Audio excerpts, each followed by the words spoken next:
Magandang araw po sa lahat.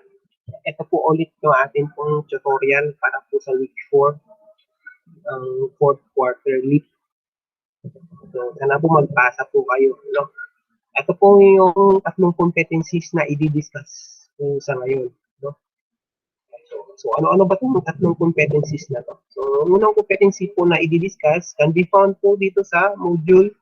Ito po siya. No? So, formulating appropriate, null, and alternative hypotheses. No? So, tuturuan daw po kayo kung paano mag-formulate ng tamang null at saka alternative hypothesis. No?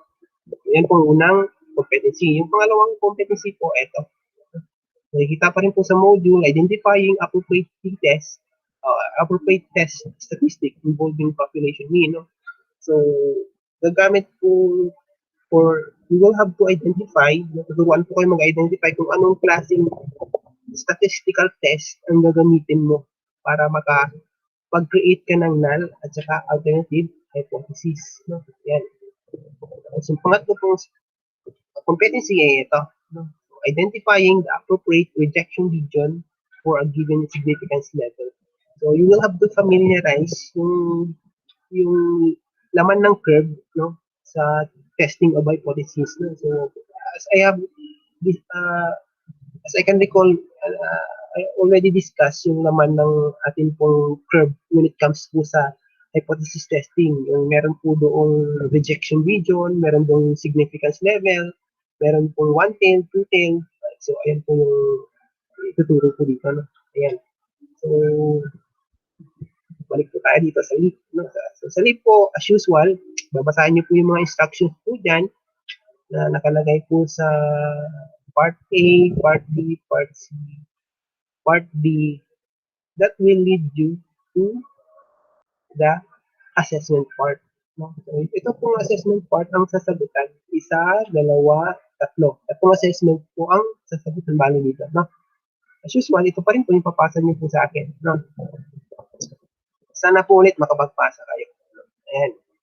So, dito po tayo sa una po nating competency. Yung, ito nga po, identifying appropriate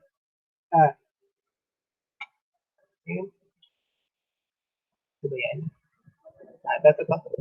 Ito siya. Formulating appropriate, null, and alternative hypothesis. Ito po yung unang competency na i-discuss. Ano?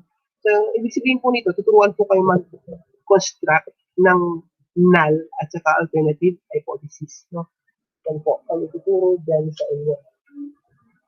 Proceed po tayo dito sa pinaka-objective nitong topic na to. Page 6.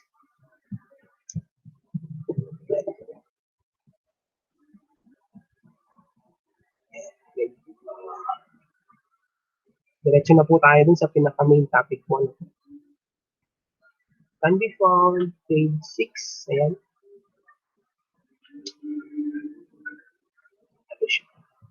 So, bali po, tuturuan po kayo ng tamang way on how to construct yung null at saka alternative hypothesis. Basahin nyo lang po yung itong pong table na to. No? Ang table na to, naglalaman kung ano ba dapat ang makikita sa null hypothesis at saka sa alternative hypothesis. No? So, yan. So, may mga illustrative example naman po dito. So, ayan.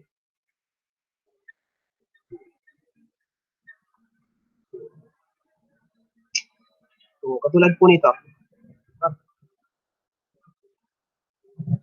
So, meron pong ibibigay na situational problem. Simply, it involves yung hypothesis testing. Then, you will have to identify yung parameter. As usual, ang parameter na ginagamit palagi dito is yung population mean. No? So, identify mo yung population mean kasi yung population mean na yan po palagi ang kino-compare po natin pagka gumagawa po tayo ng hypothesis. No? So, i-compare po natin yan from the previous na mean at sa kasalukuyang mean. Yan ang comparison natin yan. Kung meron mang pagbabago doon sa dati at sa kasalukuyang mean, o wala naman o walang nagbago doon sa dati at sa ngayong mean. No? So, yan. Katulad dito, ang first sample problem is ito. The average weight of all grade 11 students in senior high school is 100 69 centimeters. It is true claim. Yan. So, ganito po, no? So, kung babasahin mo po rito, may binigay na solution, no? May binigay na siya na solution. So, ang problema mo na lang dito, how would you construct yung kanya pong alternative at saka yung null hypothesis, no? So, sa pagko-construct ng alternative at saka null hypothesis, as usual, yung ating pong ginagawa po dito, no? Ito po, let's say, meron po tayong ganito. No? Ang null po natin can be written po, pwede po through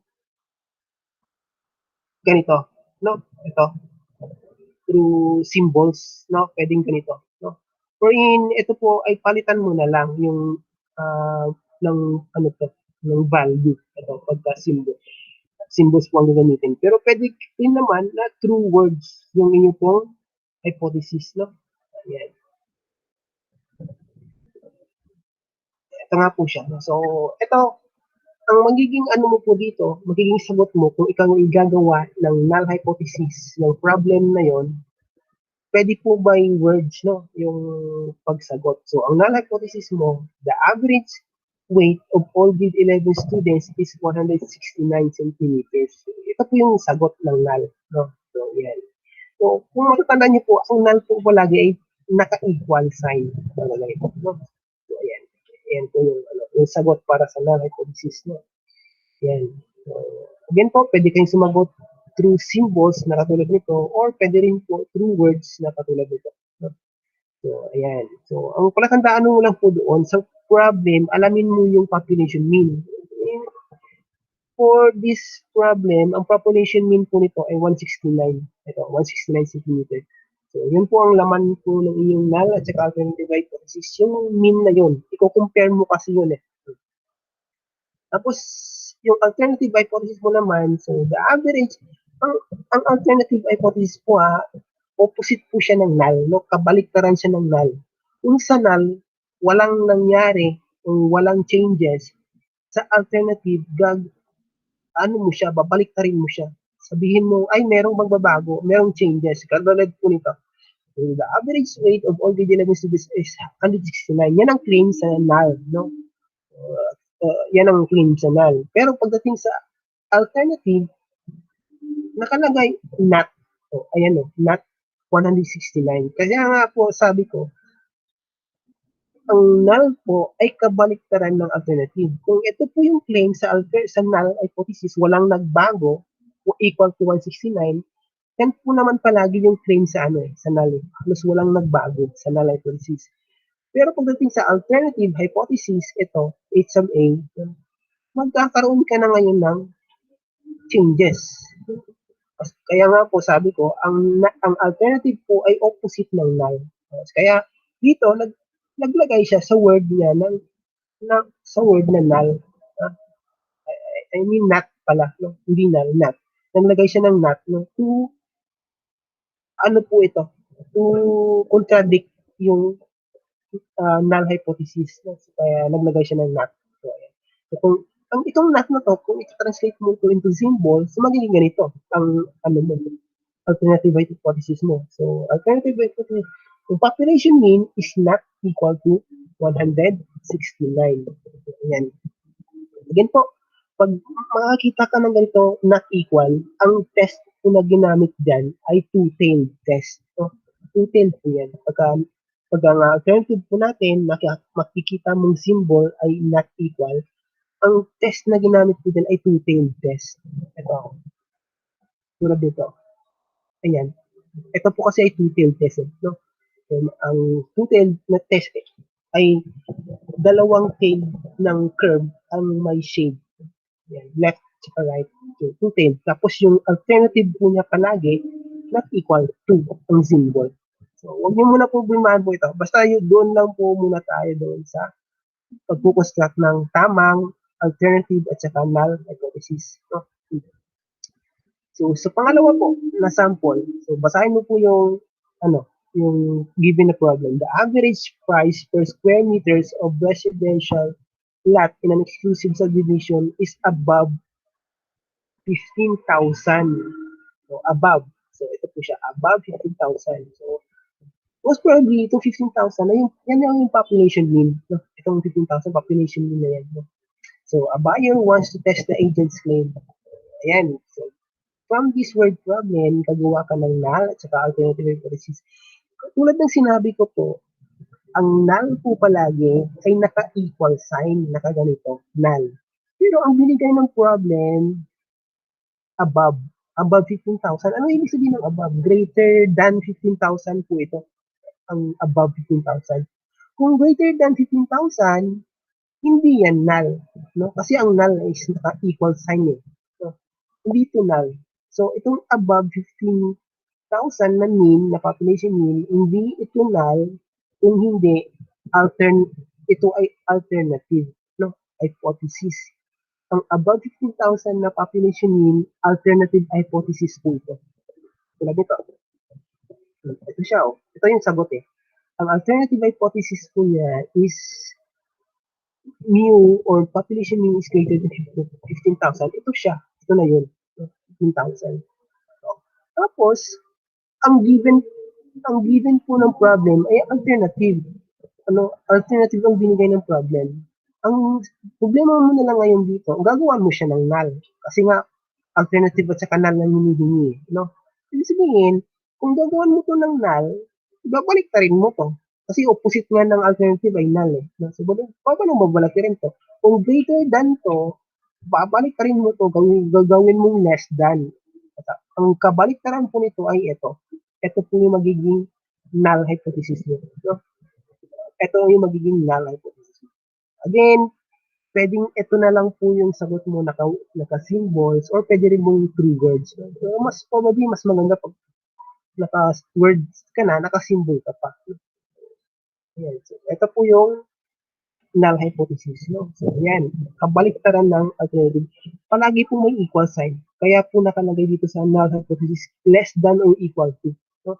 Mapapansin niyo po ito yung inequality symbol, less than or equal to. Kasi nga po, pag null hypothesis po, palaging may equal sign. Hindi po talaga nawawala yung equal sign. Even though may greater than or less than yan, pero may equal sign pa rin pagdating sa null. No? Yan. Yan po. Number 2 na example. And number 3, ito. The Holistic Fitness Center claims that their members reduced an average of 13. Oh, ito na siya binigay. Average. Pag sinabing average, mean yan. Population mean yan sigurado. No? So, ang mangyari dito, nag-reduce. Pag sinabing nag-reduce, less than. No? Ang population mean niya is 13, wherein less than. So, ibig sabihin, ano ba symbol ng less than? No? So, yan po yung magiging mean mo. Less than 13. So, kung less than, hindi yan null. Alternative hypothesis agad to. Ito. Kaya po ito. Alternative, ito siya. Yan ang sagot niya. Alternative hypothesis yung binigay ng problem. Mean is less than 13. No? Kasi nakalagay reduced by an average of 13. Ibig sabihin, itong word na reduce, an average of 13, less than yan. Mean ay less than 13. So, kung less than, para yan sa alternative. Kasi, alam nyo naman na yung null ay palaging equal dapat. No? So, ibig sabihin, ang binigay ng problem ay alternative hypothesis or claim. No? Yan.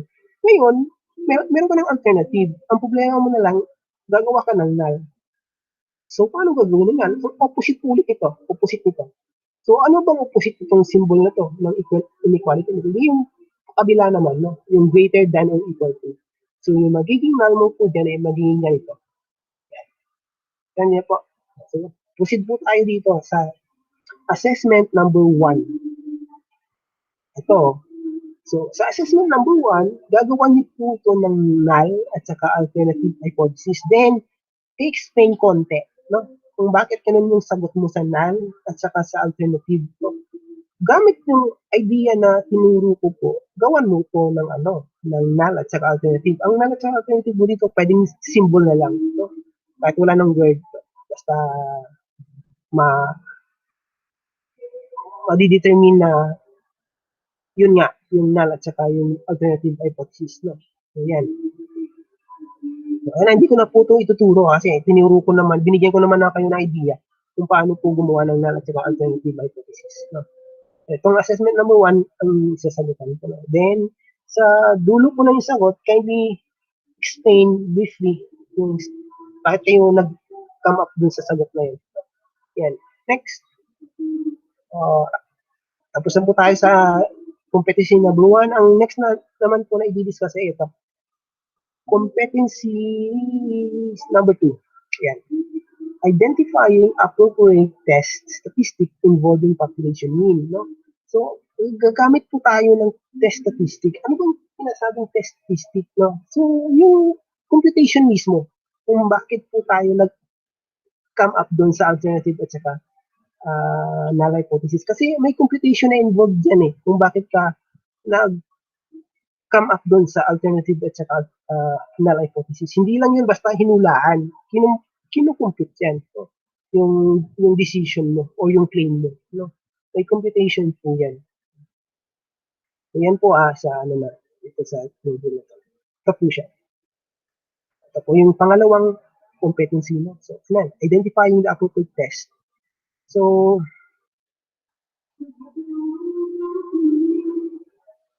dito po, turo na lang po ang page.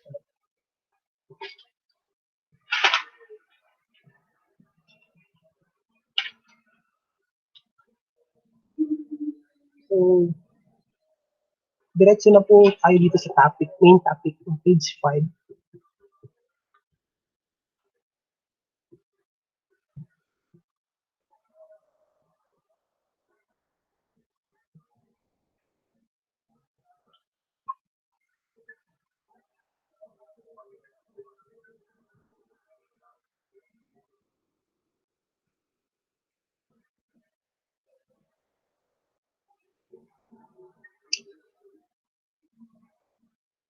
So, ganito. Dito po sa diagram na yan, no? Ayan.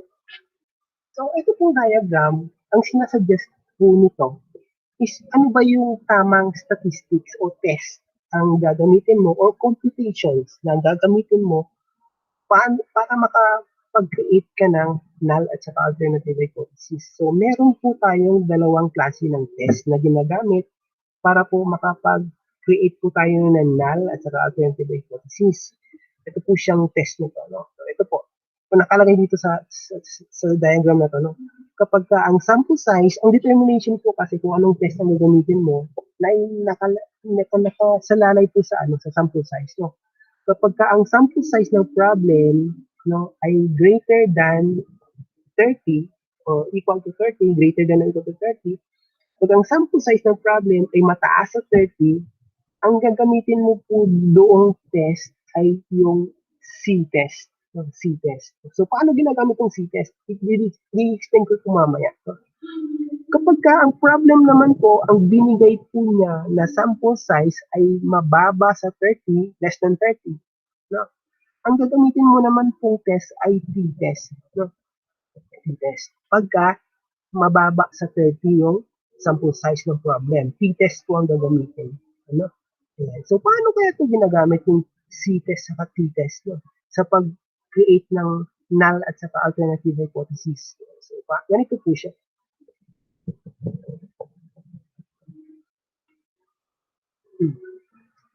So, unahin po natin yung z-test. So, yung z-test po ay ginagamit kapag ang sample size ay greater than 30, mataas sa 30. No? So, sa z-test po kasi, di ho ba meron tayong normal curve, no? Na ang laman ng normal curve na yan ay mga z-score. Ito mga z-score po naman yan eh. Mga z-score. Ito po yung mga z-score. So, yan. Then, anong gagawin mo dyan sa mga z-score na yan? Ang z-score na yan, titingnan mo yan kung pag nag-compute ka ng z-score, kasi ang problem, magbibigay po yan ng ganito eh. Ang word problem po ay magbibigay ng sample mean, magbibigay ng population mean, at saka magbibigay ng standard deviation. So, no, magbibigay yan ng ganyan yung problem. Tapos, ang objective niyan, kung bakit siya nagbigay ng ganyan, kasi i-compute mo yung z-score niyan. No? Tandaan mo lang na ang sample size dapat ay 30 pataas. No? Pagka 30 pataas yung sample size mo, pinapakompute niyan ay yung z-score. So, i-compute mo yung z-score niyan ngayon. No? Tapos, let's say, na-compute mo na yung z-score gamit nito. Di ba, na-compute mo yung z-score gamit nito. Pag na-compute mo ng Z-score, titingnan mo yan dito sa baba kung saan yan banda dito. Let's say, ang na-compute mong Z-score ay nasa 1.5 lang. Hindi ang 1.5, ito siya. Yung 1.5, hindi po pumasok sa rejection region. Ito po kasi rejection region. Ibig sabihin, null hypothesis ang gagawin mo rito. Kasi pag hindi yan pumasok sa rejection region, hindi ka magre-reject. No? Ibig sabihin, tanggap yung null. Totoo yung null. No? Yan po siya. So, ayan po ang purpose ng Z-score. No? Magkukompute ka ng Z-score kapag ang sample size ay greater than 30, mataas sa 30. Ang makukompute mong Z-score, hahanapin mo yan dito sa baba ng curve. No? Kung siya ba ay lumagpas dito sa rejection region mo o hindi. Kung hindi siya lumagpas, ibig sabihin, gagawa ka ng null hypothesis. Totoo yung null hypothesis mo. Pero naman, kapag ka nag-compute ka ng Z-score, tapos lumagpas, pumasok dito sa rejection region, magre-reject ka ng null. Ang gagawin mo ngayon ay alternative hypothesis. Yan. So, yan po yung Z-score. No? Yan ang gamit nito ng test statistic. No? Ano pa? Ang isa pang test statistic. Ito pong sample size na less than 30. Yan. Ang problem minsan, nagbibigay na ang sample size ay less than 30. Pagka ganyan, test statistic naman ang gagamitin mo para makapag-create ka ng null at saka alternative. So, paano yung test statistic? Ito siya. Ayan, garin. Curve pa rin siya. Curve, normal curve pa rin siya. Na, ang problema nga lang, hindi problema. Ang lagay nga lang dito sa baba, no? Imbis na Z-score, ang nakalagay ay T-score. Itong mga T-score. I-compute mo din yung T-score gamit itong formula. Kapag ang sample size ay less than 30, nababa sa 30, magkukompute ka ng T-score. No, kasi ibibigay ng problem itong mga sample mean, population mean, sample standard deviation, sample size. Ibibigay ng problem yan eh. Ang problema mo na lang, i-compute mo itong T-value. Pag na-compute mo yung T-value, you will have to check naman ngayon dito sa baba kung pumasok ba yan sa rejection region. Kung hindi siya ulit pumasok sa rejection region, let's say ang computed T-score mo ay 1.5 lang, o dito lang yon, no?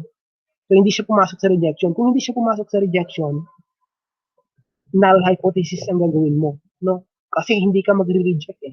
Sino bang hindi mo i-reject yung null? Kasi totoo yung null na yon. Kung ibig sabihin, hindi ka magre-reject. So, ibig sabihin, kung gagawa ka ng hypothesis mo, null hypothesis ang gagawin mo dyan.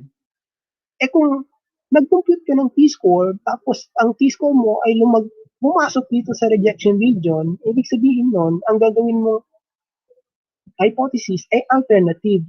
No, bakit alternative? Kasi nga, pumasok sa rejection region. Kung pumasok sa rejection region, magre-reject ka. Anong i-reject mo? Yung null hypothesis, hindi yan totoo yung null. Ang totoo ay yung alternative. Yan. So, ito po yung gamit ng t-test. No? To create yung tinatawag na null at saka alternative hypothesis. Ulit po, kailan ginagamit yung t-test? Kapag ang sample size ng problem ay less than 30. Ito naman po, kailan gagamitin to? Ang z-test. Kapag ang sample size ng problem ay greater than 30. Ganun lang siya. So, proceed po tayo doon sa assessment ng atin pong leap number 2. Yan.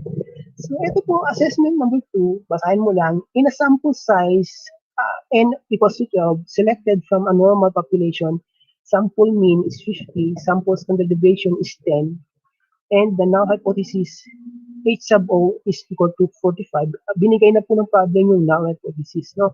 Yan. Binigay na siya. Ang natanong nga lang ngayon dito, sa baba, what is the number of degree of freedom? By the way, yung number of degree of freedom last time, na-discuss ko na po ito kung paano hahanapin. Ang number of degree of freedom is sample size minus 1. Ganun po ang degree of freedom. No? Ang degree of freedom, alam nyo na sila. Ay, hindi. So, ang degree of freedom po is equal po yan palagi sa sample size n minus 1.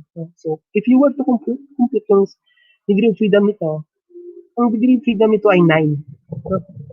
Hindi, 11 pala. Hindi, 11 yung degree of freedom nito. Kasi nga, n minus 1 yung degree of freedom. So, 11. So, ito sa baba.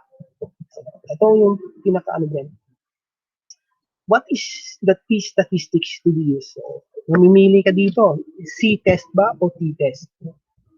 Basahin mo muna yung problem kung C-test ba o t-test. So, ganyan po yung ating pong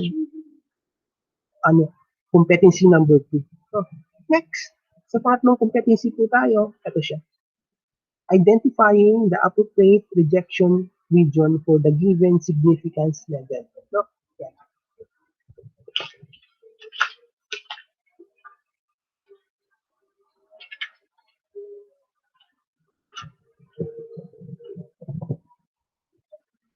So, baba na lang po tayo. Punta tayo sa pinaka-main topic, page 6. Identifying the rejection region, no? And the appropriate significance level.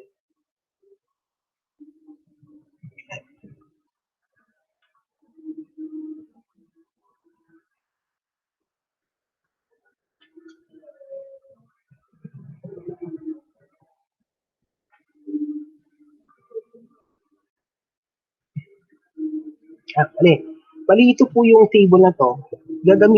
Ginagamit po ito para maghanap ng rejection region, no? Ito table na to ay gagamitin para mahanap mo yung rejection regions kapag ang test mong ginagamit ay C-test, no? Pagka C-test ang ginamit mo, no? So, pagka C-test ang ginagamit mo, itong table na to ang gagamitin mo para mahanap mo yung rejection region, no? Sir, ano ba yung tinatawag na rejection region? Ang rejection region po ay ito. Ito siya. Yung mga naka-shade, rejection region po tawag dyan, no? Ito, tulad ito. Ang rejection region ng two-tailed ay itong dalawa. Kaliwa at kanan. Yan ang rejection region.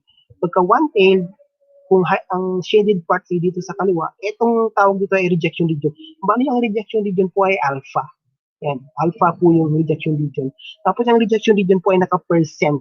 No? Ilang percent tong alpha na to? Kasi naka-percent tong alpha na to. Hindi, yan. Tapos, ito po, rejection region din po yan, alpha. Percentage po yan. Ilang percent yung alpha? 5% ba? 2.5% ba? 1% ba? No? Ganun po yung rejection region. No? Yung alpha na yan, na naka-percentage dapat yan. No? Yan. Kapag ka C-score ang ginagamit mong test, no? Eto gagamitin mo tong mga to para mahanap mo yung rejection region. Ang rejection region po dyan ay ito. Itong mga to. Pagka left-tailed, pagka left-tailed, ano ba yung left-tailed? Ito siya. Ito. Left-tailed. Pagka left-tailed, tapos C-test ang ginamit mo, no, C-test. Ang alpha mo, pagka 0.01 or 1% ng alpha mo, ang rejection region mo ay negative 2.33. Ayan. Kapag ang alpha mo naman ay 2.5%, tapos left-tailed, ito yung rejection region mo, negative 1.9. Ito rin po, rejection region po to. Kapag right-tailed naman, 2.33. Ganito rin, rejection region nito kapag right-tailed naman na 2.5% yung alpha mo. Yeah. Ganun po sa rejection region mo. Yan. Ito naman pong table ay ginagamit maghanap ng rejection region kapag t-test ang gamit mo. T-test ang ginagamit mo para makapag-create ka ng null at alternative evidence. Ang gamit mo itong table na to is maghanap ka ng rejection region. No? Paano sir ang hanapin mong rejection region? Ito nga po, pagka left tail o right tail na rejection region or two-tailed. No? So ayan. So paano yun sir? Paano maghahanap po using itong table? Bibigay sa problem yung sample size. No? Actually, T-table po ito itong binigay na to, T-table. Bibigay po dyan yung sample size. Hanapin mo na lang yung sample size. Tapos, kung walang sample size, degree of freedom. No? So, degree of freedom ang bibigay ng problem. No? So, let's say 11 degree of freedom. Tapos, ilang alpha o ilang percent yung alpha. Let's say, sabi niya, 2.5% yung alpha. So, i-intersect mo lang yan. Intersect mo siya pababa. 11, ito 11, tapos 2.5. So, ang intersection, itong intersection na 2.201, ito po ang rejection region. Ito po 2.201. No? Intersect mo lang yan eh. Ito, tapos yung degree of freedom. Intersect mo lang po yan. Kung ano po yung intersection nilang dalawa, yan po yung rejection region mo.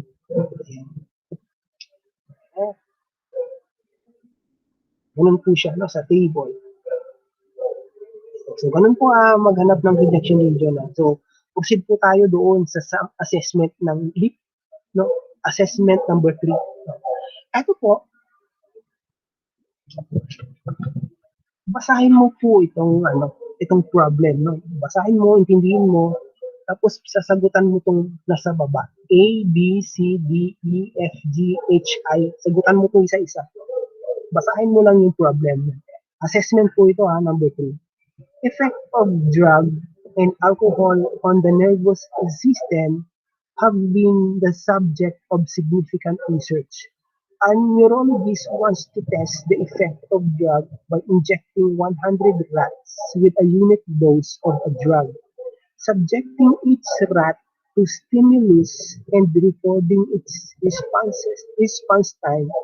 It has been found out that the mean bar X is equal to 1.05 with standard deviation S equal to 0.5.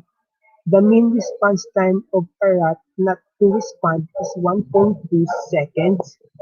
She wishes to test whether the mean response time for drug injected differs from 1.2 seconds. Assume the population is normal using alpha 0.05. No? Intindihin mo muna itong mga numero na to. Ano ba itong mga to? Yung mga numero na involved dito sa word problems. Ano itong mga to? No? Intindihin mo yan kung para saan itong mga numero na to. No? Yan. Then, letter A. Sasagot ka na ngayon sa letter A. Null and alternative hypothesis. Gagawa ka ng null at saka alternative hypothesis. Paano ka gumawa ng null at saka alternative hypothesis dito? Ang indikasyon mo po dyan, population mean. Tingnan mo muna yung population mean. Alamin mo dito sa problem na to, ano yung population mean? Yun ang gagawin mo kasi null at saka alternative. Yung population mean na yun. No? Kung gano'n siya. Ito yan. Ito. Yan, gagawa ka ng null at saka alternative. Ito po yung assessment Pinapi-paste ko lang po dito. So, ayan. Gagawa ka ng null at saka alternative. No? Through symbols na lang. Symbols na lang. Pang gagawin mo null at saka alternative. So, ang problema mo lang ngayon, ano ba yung dyan? Population mean ng problem. No? Basahin mo dito kung anong population mean ng problem.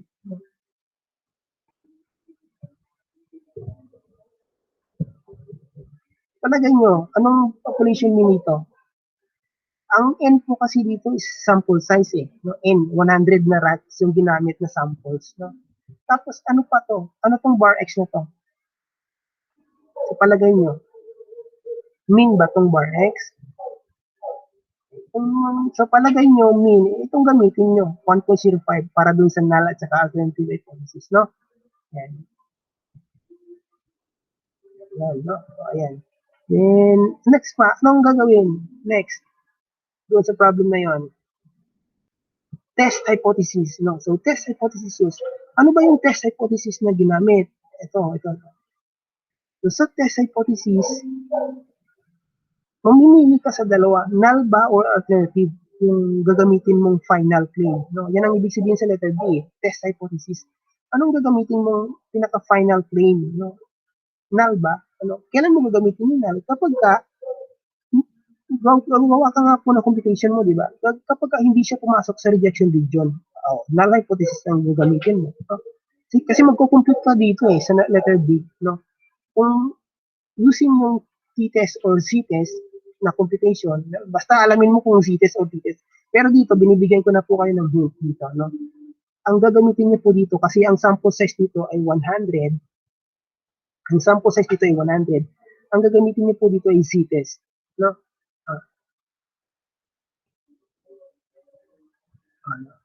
Injecting 100 rats. No? Ayan. So, c-test ang gagamitin mo dyan. No? Tapos, so, kung c-test nga po, kanina, ito nga po, paano ba ginagamit yung c-test? Ito nga po. Ito siya. No?